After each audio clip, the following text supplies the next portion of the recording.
দুনিয়ার মধ্যে এমনি যদি কারো শরীরে রশি দিয়া বাঁধে সারা শরীর, এটা হলো এক বাঁধা। আরেকটা হলো কেউ যখন অ্যাক্সিডেন্ট করে তখন তার শরীর সেলাই করে বাঁধে, এরকম সুই দিয়া ঢুকায় ঢুকায় রশি ঢুকায় ঢুকায় এরপরে কি দেয়, বাঁধে, এটাও বাঁধা। তাফসিরে লিখছে এই সেলাই করার সময় যেভাবে সুই ঢুকায় ঢুকায় বাঁধে, জাহান্নামী নাফরমান বাম হাতে যারা আমল নামা হাসরের ময়দানে ফেরেশতারা তার শরীরের গোশত এবং হাড্ডির মধ্যে এইভাবে সুইয়ের মতো রশি ঢুকায় ঢুকায় বাঁধবে। এইটার অর্থ খুজুহু ফাগুল্লু, তারে আল্লাহ বলবেন তাকে বেঁধে ফেল। এরপরে ফেরেশতারা বলবে আল্লাহ বেঁধে ফেলছি, এখন কি করব? তো আল্লাহ তাআলা বলবেন সুম্মাল জাহিমা সাল্লু, এই হাসরের ময়দান থেকে এক লাথি মেরা জাহান্নামে ফেল। মার লাথি, থাম করে লাথি দিবি, এক লাথির লগে যাতে জাহান্নামে দিবি, ছুড়ে মার তাকে, দে লাথি দে। জন্য ছেলেরা, বাবারা, আমিও আপনিও দিন আমলে বাস্তবায়ন না করার কোনো সুযোগ নেই। মিরকাত কিতাবের মধ্যে আছে এলেম কাকে বলে। আমি আমাকে ছাত্রগণও বলছি, গত বৃহস্পতিবারও, এই কালকে বৃহস্পতিবার, আগের বৃহস্পতিবার না শনিবার এক মাদ্রাসায় সবক একটু পড়াইছিলাম মিশকাত, এই সময় বলছি এলেম কাকে বলে। এক নম্বরে হলো এলেম রাসূলুল্লাহ সাল্লাল্লাহু আলাইহি সাল্লামের পবিত্র সিনা মুবারক থেকে 23 বছরে যা কিছু বের হয়েছে, যেই জ্ঞান আল্লাহর পক্ষ থেকে, ওইটার থেকে কিছু আহরণ করা নূর, এটারে বলে ইলম। নূরুন মুখতাবাসুম মিন মাসাবিহ মিশকাতিন নবুওয়াহ। রাসূলুল্লাহ সাল্লাল্লাহু আলাইহি সাল্লামের সিনা মুবারক থেকে উৎসারিত যেই জ্ঞান, সেটা অর্জন হওয়ার নাম হলো ইলম। এলো এক। দুই, ইয়াহতাদি বিহি ইলাল্লাহ আফআলিহি ওয়া আহকামিহি। ইলম কাকে বলে? ইলম বলা হয় যেটা, যেই আলোটা অর্জন হওয়ার পরে সেটা আল্লাহর হুকুম, আল্লাহর বিধান পালনের দিকে নিয়ে যায়, অর্থাৎ আমলে রূপান্তরিত করে। তো এই দুইটা মিল্লা হইলে তারে ইলম বলে। এই তালেব ইলম ওই জন্য মনে রাখে, যে কয়জন বুঝছ, ইলম বলা হয় তখন যখন সেটা আমলে রূপান্তরিত হয়। 5 ওয়াক্ত নামাজ ফরজ, এটা জানার নাম ইলম না, এটা জীবনে বাস্তবায়ন হইলে এই দুইটা মিল্লা হয় ইলম। হালাল খাওয়া ফরজ, এটা জানার নাম শুধু ইলম না, এটা যখন আমার জীবনে বাস্তবায়ন হবে তো এটা মিল্লা হবে। কুনু রব্বানিয়িন বিমা কুনতুম তুআল্লিমুনাল কিতাবা ওয়া বিমা কুনতুম তাদরুসুন। আল্লাহ বলে তোমরা রব্বানি হও, আল্লাহওয়ালা হও। কেন? কেন আমরাই হব? আল্লাহ বলে কেন না, তোমরাই তো আল্লাহর কিতাব পড়াচ্ছ, তোমরাই তো আল্লাহর কিতাব পড়ছো। বিমা কুনতুম তুআল্লিমুনাল কিতাব, তোমরা পড়াচ্ছ, শিক্ষক। ওয়া বিমা কুনতুম তাদরুসুন, তোমরা পড়ছো, তোমরা ছাত্র। কাজেই কোরআন পড়ছো যারা, পড়াচ্ছ যারা, তারাই আগে রব্বানি হও, তারাই আগে আল্লাহওয়ালা হও, দিনদার মুত্তাকি হও, আমলওয়ালা। মাদ্রাসায় পড়া যদি তোমার মনে সারাক্ষণই মনে চায় কেমনে নামাজ না পড়া ফাঁকি দিতারি, কেমনে বাটপারি সিটারি করতে পারি, তো কিত্তা পড়লা তুমি? তোমারে দিয়ে এরপরে অন্যের রাহবারি মিলবে কিভাবে? তুমি মানুষকে পথ দেখাবে কেমনে, যে নিজেই অন্ধকারে সে আলো দেখাবে কিভাবে? অন্ধ রাস্তা দেখাবে কেমনে, সে নিজেই তো অন্ধ, তারই তো রাস্তা জানা নাই, সেই তো রাস্তা জানে না। এই জন্য ইলম জরুরি, যেটা আমলে পরিণত করে। মুফতি শফি রহমতুল্লাহ আলাইহি বলছেন ইলম কাকে বলে। উনি বলতেন আমলে বাস্তবায়ন করা পর্যন্ত, যেই জ্ঞান অর্জন হওয়ার পরে আমলে রূপান্তর করা পর্যন্ত স্বস্তি হয় না, তৃপ্ত হয় না, ওইটারে বলে নাই তো সেটা ইলম না, মালুমাত। বাকিটা জানা, কিছু বিষয় জানে, এগুলো বিষয় সবাই জানে। আমরা যেটি জানি পাইকারি দরে এই সমস্ত কথা পাবলিকও জানে। আমরা জানি নামাজ 5 ওয়াক্ত, মানুষে জানে নামাজ 4 ওয়াক্ত, ঠিক না? কথা কও না তাহলে বললাম ভাই। আমরা জানি রমজানের রোজা ফরজ, মানুষে জানে শাওয়ালের রোজা ফরজ, কিন্তু তার আমি বেশি কি জানি। তাহলে এইটা মূল কথা তো না, আমলে বাস্তবায়ন হচ্ছে কিনা। আমার ঢালকানগর হজরত বাংলাদেশের একজন বড় বুজুর্গ, শ্রেষ্ঠ বুজুর্গদের একজন, কুতুবে আলম আরিফ বিল্লাহ হজরত মাওলানা শাহ আব্দুল মতিন বিন হুসাইন হজরত দামাত বারাকাতুহুম বলেন, এই মাসে, এই জুলাই মাসের ইসলাহি মজলিস দ্বিতীয় বৃহস্পতিবার, প্রত্যেক মাসের দ্বিতীয় বৃহস্পতিবার ঢাকায় ঢালকানগর হজরতের ওইখানে মাসিক ইসলাহি মজলিস হয়, বিকেল থেকে নিয়ে একবার রাত 10টা-11টা পর্যন্ত। আমি আলহামদুলিল্লাহ প্রায় প্রতি মাসেই যাওয়ার চেষ্টা করি। এইবারও গেছি, সোমবার দিন হজ্জের থেকে আসছি, রাত্রে বৃহস্পতিবার দিন গেছি হজরতের বয়ান শুনবার জন্য। তো ওইখানে হজরত এই মাসের বয়ানও এই মাসে বলছেন যে মুদাররিস আর আলেম এক কথা নয়, শিক্ষক আর আলেম এক কথা নয়। শিক্ষক নির্দিষ্ট কিছু বিষয় যিনি পড়ান, আর আলেম বলা হয় কোরআন সুন্নাহর ইলম অর্জন হয়ে যার জীবনে আমলে রূপান্তরিত হয়ে আছে তারে বলে আলেম। এজন্য হযরত বলছেন যে মুদাররিস আর আলেম কি নয়, এক কথা নয়, এটা জরুরি। এজন্য তালেবে ইলম করে আলাদা পাইলাম একটু বেশি সংখ্যক তোমরা আজকে, এই জন্য বললাম সব সময় তামসা, সব সময় খামখেয়ালি, বাইরে গেলেও খামখেয়ালি, মাদ্রাসাত আসলেও খামখেয়ালি। তো তুমি জীবনে শিখবা কখন? সময়টা নষ্ট করলা কেন? গড়বা কখন? না দুনিয়া বুঝলা, না আখেরাত অর্জন করলা, তো লাভ হইল। এত বইয়ে মাড়ি কাটলে তো ভালো আছিল, কমপক্ষে এতদিনে 3 মাসে 10 শতক জমির মাড়ি কাটা হয়ে যেত, মাড়ি কাটলে তো আর ভালো আছিল। অন্য কাজ করলে তো ভালো হয়তো, খেতে ফসল ফলাইলে তো এতদিনে ফসল আইয়া পড়ত। 4 মাসে তো ধান কি হয়ে যায়, পাইকা কাটার উপযোগী হয়ে যায়। ধান লাগাইবার পর 4 মাসের ভিতরে কি হয়ে যায়, ধান পাইকা আবার কাটার কি হয়ে যায়, উপযোগী হয়ে যায়। 4 মাসে ফসল চলে আসে। তো তোমার যদি 12 বছর পড়ানোর পরে চেহারা সুরতে কোনো ঈমান আমলের চিহ্ন না হয়, কলিজার ভিতরে আল্লাহর মহব্বত না হয়, আখিরাতের ফিকির না হয়, উম্মতের দরদ না হয়, মানুষের জন্য আন্তরিকতা না হয়, তো হইলটা কি মিয়া, হইলটা কি? নওজোয়ান আলেম বর্তমান কষ্ট হয় অনেক সময়, এত কষ্ট করে পড়ালেখা করছে, 12 বছর 14 বছর মাদ্রাসায় পইরা সব কিছু ভুইল্লা এখন একটা মোবাইলের কাছে জিন্দেগি শেষ করে শেষ। বাহ, এটারে এত প্রিয় মনে করছে, নিজের ইলম, আমল, তাকওয়া, তাহারাত, ইজ্জত, আফিয়ত, আগামী দিনের ফিকির, উম্মতের ফিকির, মানুষের ফিকির, কওমের ফিকির, মিল্লাতের ফিকির, জাতির ফিকির, সব কিচ্ছু লাগতো না, হুদা মোবাইল। আজ 3 দিন যে নাই, চলে না। আজকে 3 দিন যে কারবার নাই, কি বলেন? কারখানা বন্ধ হয়ে গেছে, কার হোতা বন্ধ হয়ে গেছে, বলে আজকে যে 3 দিন কি নাই, নেট নাই, কেউ দেশ চলের না, কেউ হেই চ্যাংরা পোলাপান যেগুলো সারাদিন মোবাইল টিপে, তারার কি অবস্থা, তারার কি অবস্থা? হ্যাঁ, এজন্য এটা বাস্তবতা, বাস্তবতা কলিজায় জমানো দরকার। এই মোবাইল, আমি কত সময় বলি, এই ফেসবুক, এই ইউটিউব, এইগুলোর মধ্যে অনেক বয়ান, এক এক বক্তার ওয়াজ, এক এক বক্তার বহুত কিছু, আমগো কোনোটারই 1 মিনিটের কোনো স্থায়িত্ব নাই। আসেনি কোনো?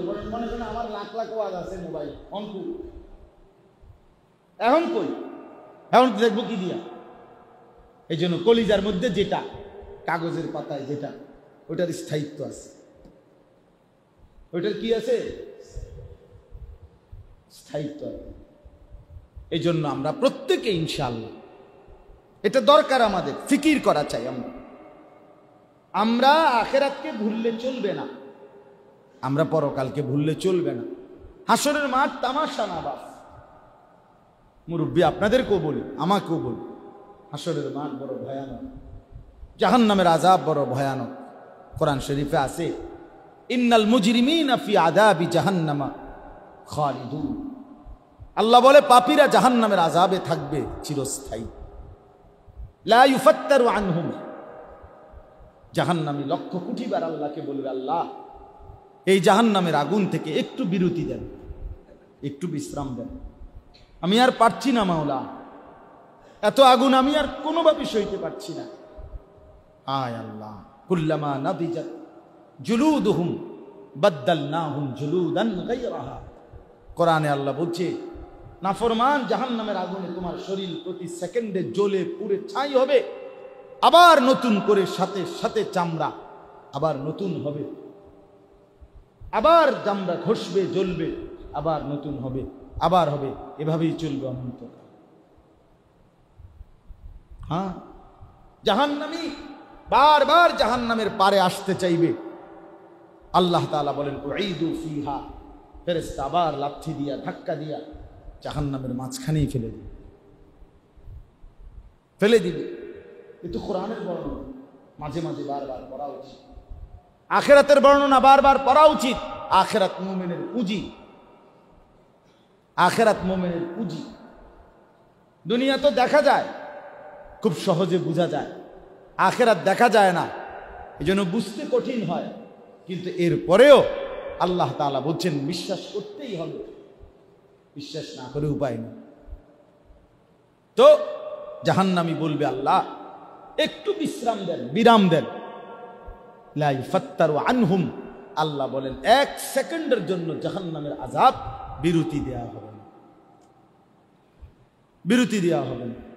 অহুম ফীহি মুবলিসুন, এরপরে আল্লাহ বলেন কোটি কোটি বছর জাহান্নামী, জাহান্নামের মধ্যে এক সেকেন্ডের জন্য মুখে কোনোদিন হাসি ফুটবে না, কোনোদিন না, কোনোদিন না, সব সময় বিমর্ষ মলিন হয়েই থাকবে।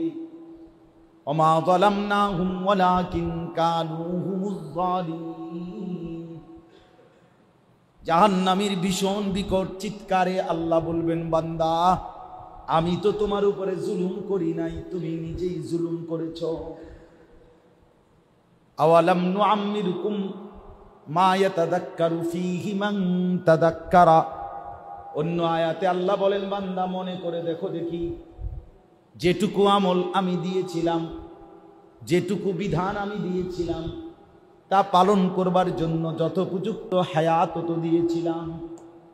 জোহরের নামাজ ছিল 12 রাকাত, আজান হইছে 1টা বাজে, আসরের আজান হইছে 4টা 45-এ, মাঝখানের 3.5 ঘন্টার চাইতে বেশি সময় তো ছিল জোহরের ওয়াক্ত। তাইলে 12 রাকাত নামাজ পড়ার জন্য তো 3.5 ঘন্টা দরকার ছিল না, আমি তো সময় দিছিলাম, কেন পড়লা না? ফজরের নামাজ ছিল মাত্র 4 রাকাত, সময় তো ছিল 1 ঘন্টা, সোয়া ঘন্টা, এতটা লম্বা সময় দরকার তো ছিল না, কেন কাজে লাগাইলা না? এখন কেন বিশ্রাম চাচ্ছ? কাজেই রব্বুল আলামিন বলবেন, বান্দা আমি জুলুম করি নাই, তুমি করেছো, ভেবে দেখো, তুমি পাত্তা দাও নাই। ইয়ালামুনা যাহিরাম মিনাল হায়াতিদ দুনিয়া ওয়া হুম আনিল আখিরাতি হুম গাফিলুন।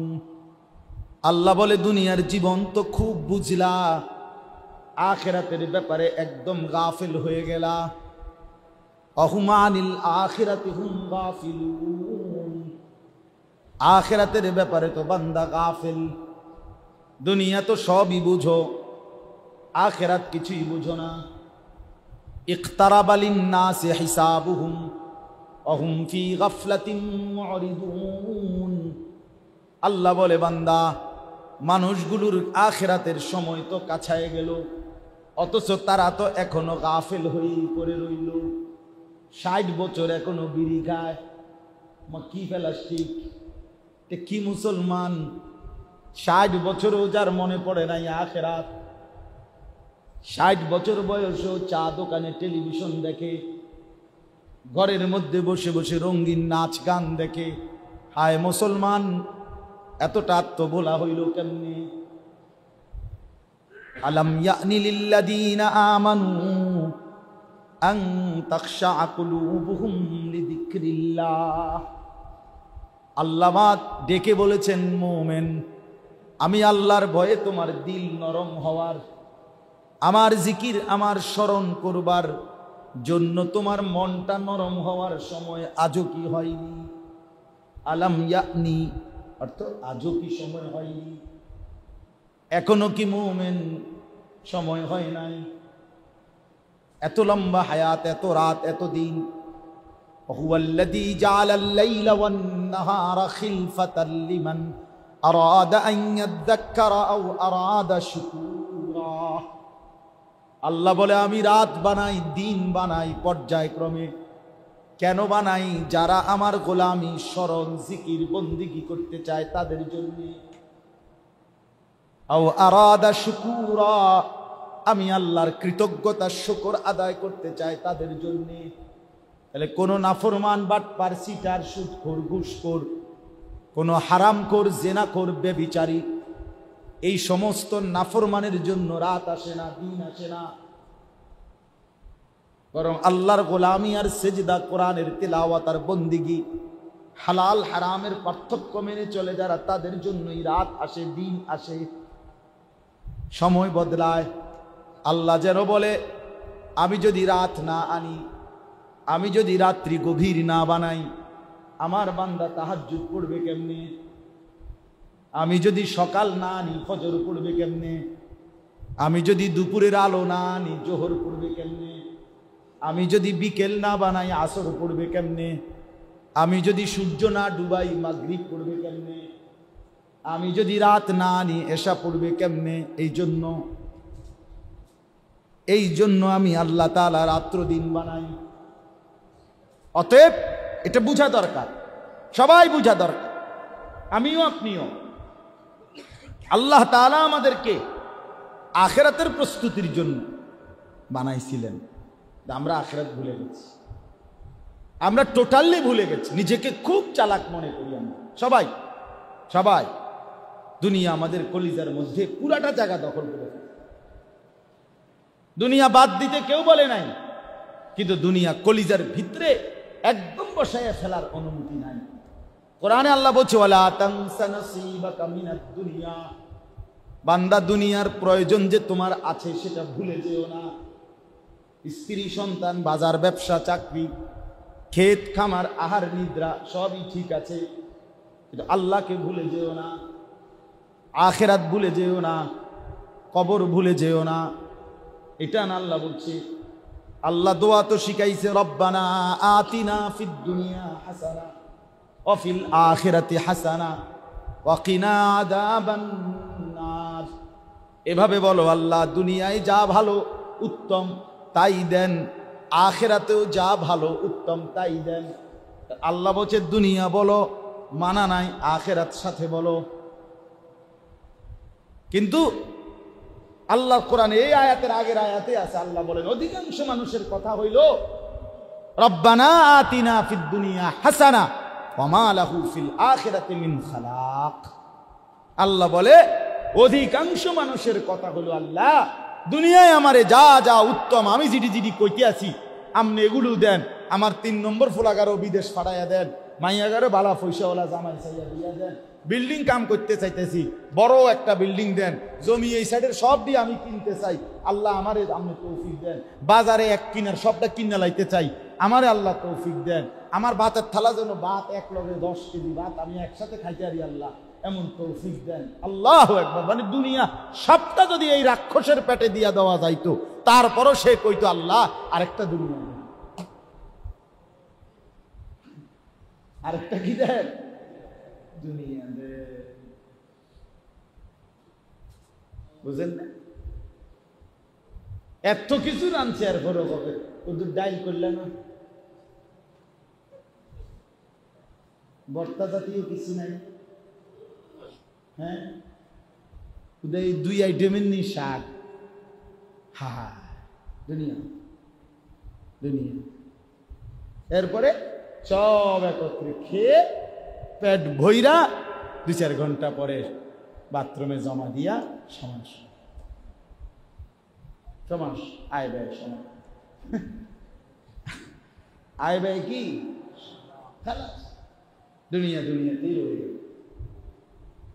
দুনিয়াতে রয়েছে।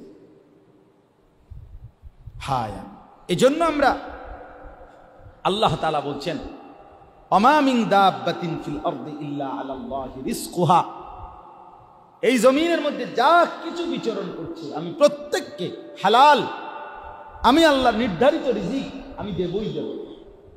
ইয়ালামু মুস্তাকাররাহা ওয়া মুস্তাওদাআহা, আমার কোন সৃষ্টি কখন কোথায় থাকে এবং শেষ পর্যন্ত কার মৃত্যু দাফন কোথায় হবে, আমি আল্লাহ আসমান জমিন সৃষ্টির 50,000 বছর আগ থেকেই তা লিপিবদ্ধ করে রাখছি, তা আমি জানি কখন কোথায়। কাজে কোনো কিছু ভাইব না বান্দা, তোমার রিজিক, তোমার দুনিয়ার জরুরত যাটুকু আমি বরাদ্দ রাখছি তা আমি পৌঁছাবই। কাজে এটা নিয়ে তুমি কামড়ি কারাকারি কইরো না। তোমারে বানাইছিলাম যে উদ্দেশ্য আমার গোলামি, তুমি সেই কাজেই লেগে।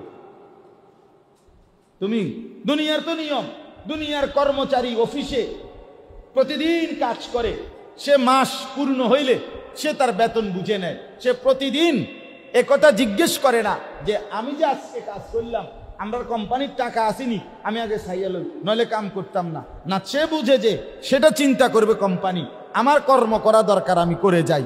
রব্বুল আলামিন বলে, বান্দা আমি রিজিকের দায়িত্ব নিলাম, আমি রিজিকের দায়িত্ব নিলাম, তোমারও, ফুতেরও, জিয়েরও, বউয়েরও, বাচ্চারও, এদের রিজিকের দায়িত্ব আমি নিলাম। বান্দা তুমি শুধু গোলামির ফিকির করো, নামাজের ফিকির করো, সেজদার ফিকির করো, আখিরাতের ফিকির করো। কিন্তু মুসলমানের দুর্ভাগ্য, এটাই আমার শেষ কথা, মুসলমানের দুর্ভাগ্য হইলাম আমরা আমাদের স্ত্রী ছেলে মেয়ের জন্য শুধুই ভাত মাছ চাল ডাল তরি তরকারি খাদ্য খাবার, টাকা পয়সা, দালান বিল্ডিং, খাট পালং সোফা ফার্নিচার, বিদেশ টাকা, এই নিয়েই আমাদের চিন্তা। আর ওই ছেলের নামাজ, মেয়ের পর্দা, স্ত্রীর পর্দা, এই নিয়ে কোনো মাথা ব্যথা নাই। ছেলে নামাজ পড়ে না, মেয়ে পর্দা করে না, স্ত্রী পর্দা করে না, এই নিয়ে কোনো টেনশন নাই। ঘরের মধ্যে সবাই মিল্লামিশা, আয় মুসলমান একসাথে মিলে মিশে ছেলে মেয়ে নাতি নাতনি স্বামী স্ত্রী মা বাপ মিল্লা রঙিন টেলিভিশনে নর্তকীর নাচ দেখে, জিনা ব্যভিচারের দৃশ্য দেখে, নাটক সিনেমা দেখে, হিন্দি সিরিয়াল দেখে। কত নিকৃষ্ট, কত জঘন্য বেহায়া হইলে এটা মুসলমান করতে পারে। ওই মা বাপের মতো বেহায়া নির্লজ্জ কেউ হইতে পারে না যারা তাদের সন্তান সহ একসাথে নাটক সিনেমা দেখে। তারা সবাই মিলে একসাথে যেন সম্মিলিত সিদ্ধান্ত নিছে, যারা একসাথে জাহান্নামী হব, মরব, একসাথে কবরের আযাব ভোগ করব, একসাথে জাহান্নামের আযাব ভোগ করব। নাউযুবিল্লাহ, আল্লাহ আমাদেরকে মাফ করে দেন। অতএব আজকে আমাদের এটুকুই কথা, আমরা যেন প্রত্যেকে রিজিকের বিষয় শুধুই কেবল খাদ্য, শুধুই টাকা, শুধুই সম্পদ, এটার জন্যই আমাদের পৃথিবীতে আসা, এটা যেন মনে না করি। এই যে কয়জন আছেন, এটা ইউরোপের স্লোগান, এটা বস্তুবাদের স্লোগান, এটা পুঁজিবাদের স্লোগান, এটা ক্যাপিটালিজমের স্লোগান, এটা জড়বাদের। যাদের কাছে দুনিয়া, যাদের কাছে এই পৃথিবীর সমস্ত জিনিস, এই সুখের সব, এটাই সব কিছু। আমাল হায়াতুদ দুনিয়া, দুনিয়া মা হিয়া ইল্লা হায়াতুনাদ দুনিয়া, আর কিছু নয়, শুধুই দুনিয়া। তাদের কাছে স্লোগান এটা যে ম্যান ইজ ইকোনমিক্যাল এনিম্যাল, মানুষ একটি অর্থনৈতিক প্রাণী। মানুষ পৃথিবীতে আসছে শুধু উপার্জন করবে। একবার আমি থাকে যতদিন পারি আমি উপার্জন করলাম, এবার আমি মরলাম আমার ফুতে করব, আমার ফুতে মরছে এবার নাতিয়ে করব। এইভাবে বাই সিরিয়াল রোজগার, পয়সা কামাই করা, সম্পদ কামাই করা, উপার্জন করা, এই বেঈমান ইহুদি খ্রিস্টান কাফের মুশরিক এরা আমাদের কলজার ভিতরে, মাথার ভিতরে এটা ঢুকায় দিচ্ছে। এই জন্য বুড়া বেড়ারও না, দাদাও, বুড়া দাদারও শেষ বয়স, উনিও কাব্বাইতে এ নাতিকে যদি আল্লাহ আল্লাহ করে বিদেশ থেকে থাকতো, তাহলে আর মনটার মধ্যে কোনো চিন্তা ছিল না, মইরাও আর কোনো টেনশন ছিল না। মরলে তো হেবেটা দাদা টাকা পাঠাইব, যেটা কবরে বইয়া ভাত মাছ খাইব, এই তো বুঝলেন। মানে বৃদ্ধ বয়সের মুসলমানের কলিজার ভিতরে দুনিয়া এভাবে বসে, এটা আফসোসের কথা, আমাদের জন্য দুনিয়া বসাই গেছে। আল্লাহ আমাদেরকে মাফ করে দেন। আমরা প্রত্যেকে ইনশাআল্লাহ সবাই মিলে ফিকির করি যেন আমাদের মূল পরিচয় যে আমরা আখিরাতের মুসাফির। ঠিক কিনা বলেন? আমাদের প্রস্তুতি, আমাদের ফিকির, আমাদের চিন্তা চেতনা যেন আখিরাত কেন্দ্রিক হয়। আমরা যেন কবরকে ভয় পাই, আখিরাতকে ভাবি, হাসরের মাঠকে যেন আমরা ভয় পাই। হাদিসের মধ্যে আছে হযরত ওসমান রাদিয়াল্লাহু তাআলা আনহু কবরে দাঁড়াইলে ভীষণ কাঁদতেন, কবরের সামনে দাঁড়িয়ে কাঁদতে কাঁদতে হাত্তা ইয়াবুল্লা লিহিয়াতাহু, হযরত ওসমান তার দাড়ি ভিজে যেত। ওনাকে জিজ্ঞেস করছে, হে ওসমান, আপনি এত বড় খলিফা, আপনি কবর দেখলে এভাবে কাঁদেন কেন? হযরত ওসমান বলেন, জানো না, এটা তো আখিরাতের প্রথম ঘাঁটি। এখানে যদি কেউ ধরা খায় সে সব ঘাঁটিকে আটকায় যাবে। এখানে যদি কেউ বেঁচে যায় সামনের সব ঘাঁটিতে সে বেঁচে যাবে। এই জন্য আমি কবর দেখলে এতটা ভয় পাই। হায়, আমি কবরে মুক্তি পাবো কি? কোরআন শরীফে আছে ইব্রাহিম আলাইহিস সালামের মতো নবী, তিনি পর্যন্ত হাসরের মাঠের ব্যাপারে, কিয়ামতের মাঠের ব্যাপারে আল্লাহর কাছে দিবানিশি দোয়া করতেন, রব্বি লা তুখজিনি ইয়াউমা ইউবআসুন। আল্লাহ, যেদিন আপনি সবাইকে হাসরের মাঠে উঠাবেন সেদিন আমি ইব্রাহিমকে বেইজ্জতি করব, আমার ভয় লাগে মা। অথচ উনি খলিল, উনি আল্লাহর খলিল, খলিলুল্লাহ। এরপরও উনি বলেন, আল্লাহ আমার তারপরেও কেমন জানি ভয় লাগে না হাসরের ময়দানে বেইজ্জতি করে। নবীজি বলছে, মূসা নবীর মতো নবী হাসরের ময়দানে বলবে, লা আসআলুকাল ইয়াউমা উম্মি ওয়ালা উখতি। মূসা নবীর মতো নবীও বলবে, আল্লাহ আজ আমি আমার মাকেও চাই না, বোনকেও চাই না, বাল আসআলুকাল ইয়াউমা নাফসি, আমি শুধু আমাকে বাঁচাইতে। নবীজি বলছে, ইয়াকুব নবী ইউসুফ নবীকে দেখবে, ওনার ছেলে, যে ছেলেটার জন্য 40 বছর টানা কাঁদছিলেন, চোখের সাদা বানায় ফেলছে, কাঁদতে কাঁদতে অন্ধ হয়ে গেছিলেন, সেই ছেলে ইসমাইল, তাকে আরে ইউসুফ ইয়াকুব নবী দেখার পরেও নবীজি বলছে, কসম খোদার, একবারও ছেলেকে ডাক দিবে না, বরং ইয়াকুব নবী বলবে, ইয়া রব্বি নাফসি নাফসি, আল্লাহ আমাকে বাঁচান, আমাকে বাঁচান। ইব্রাহিম নবী ইসমাইলকে দেখে ডাকবে না, কেউ না, কেউ কাউকে ডাকবে না, কেউ কাউকে। কত লক্ষ বছর সবাই চুপ থাকবে, তাও কেউ জানে। হাসরের ময়দান একদিন না, হাসরের ময়দান হবে অনেক দিন। আর একদিন কতক্ষণ? এই ধরেন 1.5 মিনিট। হাসরের ময়দানে একদিন 24 ঘন্টা না, 50,000 বছর। কোরআনের আয়াত, কত হাজার বছর? একদিন। হাসরের ময়দান চলবে বহুদিন, যতদিন চলে তত এবার দাঁড়ায় থাকতে। ইয়াউমা ইয়াকুমুন নাসু লিরাব্বিল আলামিন, আল্লাহ বলছে দাঁড়িয়ে থাকবে, ইয়াকুমু ইয়াকুমু। নবীজি বলছে 1 সেকেন্ড বসার, ডান বাম হওয়ার, মাউদাউ কাদাম, আমি নিজে পড়ছি হাদিস। নবীজি বলছে এই পায়ের তালু যেটুকু মাটির উপরে রাখা হয় হাসরের ময়দানে, এই লক্ষ কোটি বছর বান্দা দাঁড়িয়ে থাকতে হবে শুধু এই পায়ের নিচের এটুকু জায়গায়, পায়ের নিচে।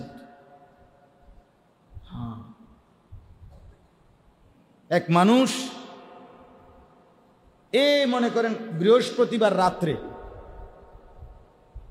ঘরে বন্দি, আজকের এই 2-3 ঘটনার কারণে, এই অস্থিরতার কারণে নিজ ঘরে বৈশাও, বউ বাচ্চা সহ বৈশাও, শুধু কেবল বাইর হইতে পারতেছে না, কি পরিমাণ ফোন করতেছে, অস্থিরতা করতেছে। আর এই লক্ষ কোটি বছর, কোটি কোটি বছর এক জায়গায় দাঁড়ায় থাকতে হবে, বসার কোনো সুযোগ নাই, ডান বাম হওয়ার কোনো সুযোগ নাই। সেই ময়দানকে কেউ যদি ভয় না করে, তা কি কাকে বলে? এই জন্য আমরা প্রত্যেকে ইনশাআল্লাহ আখিরাতের জন্য, রাসূলুল্লাহ সাল্লাল্লাহু আলাইহি ওয়াসাল্লাম বলছেন, কুনু আবনা আল আখিরা, হে আমার উম্মত আখিরাতের সন্তান হও। কিসের সন্তান? আবনাউল আখিরা। সব ছাত্র ভাইরা বলো ভাই, আবনাউল অর্থ কি? আখিরাতের সন্তান। ওয়ালা তাকুনু আবনা আদ-দুনিয়া, নবীজি বলছে দুনিয়ার সন্তান হয়ো না। দুনিয়ার সন্তান, দুনিয়ায় তিনি অমর হয়ে আছেন ওনার মহান কীর্তির জন্য। দোকা বেড়া, দোকা দৈর্য বেড়া, মিথ্যুক দুনিয়া তো অমর হয়ে থাকবে কেমনে? দুনিয়া নিজেই তো থাকতো না। কথা বলেন না কেন? দুনিয়া নিজে থাকবেনি তো বড় অমর হয়ে কেমনে? কয়ে না উনি ওনার এই ব্রিজ করা দেওয়ার কারণে উনি দুনিয়াতে অমর হয়ে থাকবেন। কেমনে অমর হয়ে থাকবেন? উনিও মরবে, দুনিয়াও মরবে, দুনিয়াও মরবে। কাজে দুনিয়ায় অমর থাকার সুযোগ নাই। দুনিয়া ধোঁকা, আখেরাতেই স্থায়ী। আখেরাতেই কি? আল্লাহ তাআলা আমাদের প্রত্যেককে আখেরাতের সন্তান হওয়ার তৌফিক দান করেন, আমিন। আজকের এই মজলিস আল্লাহ তাআলা কবুল করেন, মাদ্রাসাকেও আল্লাহ তাআলা কবুল করেন, মাদ্রাসার তামাম জরুরত আল্লাহ তাআলা পূরণ করে দেন। দেশ জাতির সার্বিক পরিস্থিতি আল্লাহ তাআলা সহজ, সুন্দর, নিরাপদ করে দেন, আমিন।